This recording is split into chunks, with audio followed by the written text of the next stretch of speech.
How to contact Binance live chat. In this video, I'll show you step by step on how to contact Binance live chat.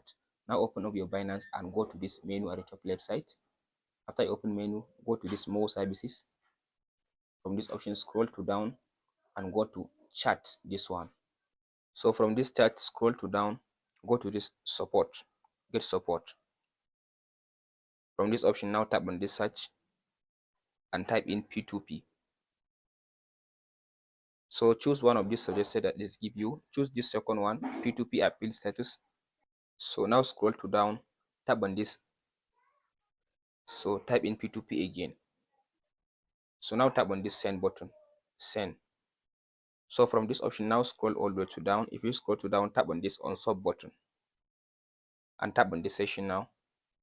So now go ahead and type in customer support. Type customer support like this.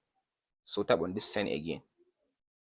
So from this option now if I tap on this OK button, now it will transfer me to a human. Here it says, I understand that you need a human agent live to handle your issue. Please click on OK button below to transfer to a customer of Binance support team. If I tap on this OK button now, it will allow me to chat with Binance live chat. That's it, guys. Hope this video helps. Please like and subscribe.